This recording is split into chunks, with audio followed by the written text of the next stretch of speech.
po, narito po ang latest sa daigdig ng palakasan sa boxing. Kinakailangan pong maging handa sa araw ng bakbakan si Pinoy challenger Milan Melindo.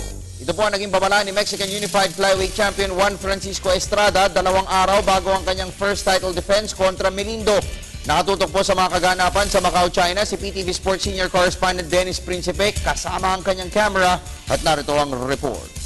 Naliwala ni Mexican World Champion Juan Francisco Estrada ang pagkamalit sa kanya ni Filipino challenger Milan Melindo. Sa ginat na press conference ng kanilang title fight, sinabi ni Francisco na mas handa siya ngayon kumpara sa noong Abril ang agawin niya ang WBA at WBO titles kay Hawaiian Punch Brian Viloria. ¿Más difícil va en Viloria o este? No, pues sin duda alguna a mí se me hace que Viloria, la verdad. To be quite honest, Viloria.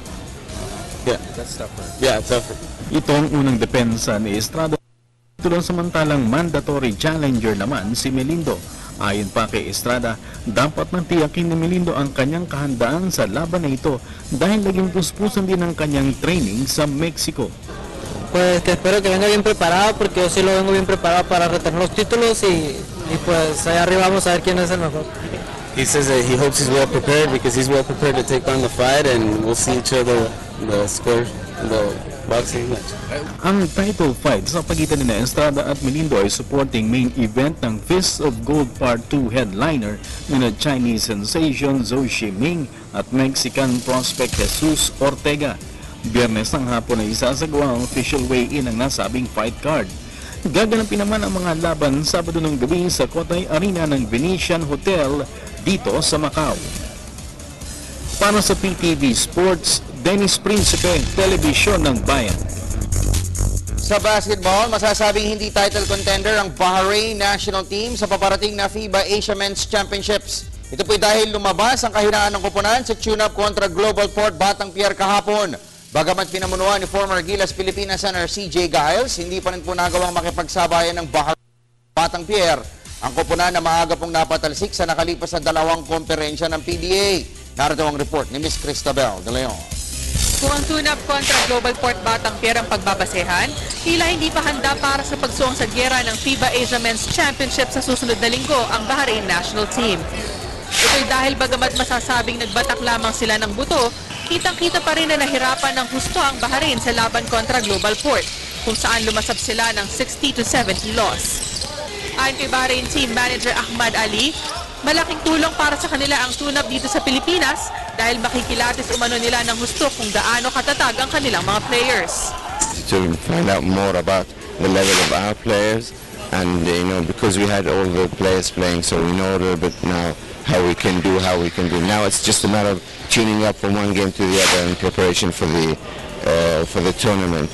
It's not so much knowing about the opponent, it was for us to sort of tune up. Inamin rin ni Ali na hindi pa sila handa para sa August 1 to 11 tournament kahit sasalang pa sila sa 2 tune-up games kontra Barako Ball Energy Cola at San Mig Coffee Mixers. We got 2 more games, so we're not prepared, and you're never prepared, you just keep on better and better, so this is good. The next game tomorrow and we'll see what happens. Samantala, para naman kay Global Port Head Coach Jonel Baculi, bahagi ng kanilang preparasyon para sa season-ending PBA Governors Cup ang exhibition match kontra Bahrain. We're in a rebuilding stage, almost about 6 to 7 players bago. So, but we're getting there. Ito yung process The bottom line naman, as long as we improve and not commit on the same mistakes in general, yung lahat yan. Sina import Mark Keith Cummings at forward JV Belencion ang namuno sa atake ng Batang Pier sa kanilang combined output na 30 markers, habang si former Gilas Pilipinas center CJ Giles naman ang nagpakitang gilas para sa Bahrain. Para sa PTV Sports, Cristabel De Leon, Telebisyon ng Bayan. Samantala, kasabay po ng tune-up game ng Gilas Pilipinas at PBA selection noong isang gabi ay ang paglulunsad naman ng bagong fan gear jersey ng pambansang koponan. Isa pong simbolo na nagpapakita ng mga katangian ng mga Pilipino. Makikita po sa bagong logo ng Gilas team at sa kanila pong jersey. Si Miss Meg Siozon. Tulad ng sikat na merchandise ng Team USA na ipinagmamalaking isuot ng mga American basketball fans, inilunsad ang mga produkto ng Gilas Pilipinas. Kabilang na rito ang bagong logo ng pambansang koponan.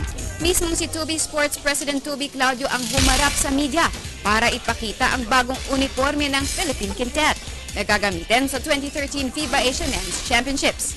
Ayon kay Claudio, tiniyak nila na maikakatawa ng bagong simbolo ang lahat ng mga katangiang ipinagmamalaki ng bansa.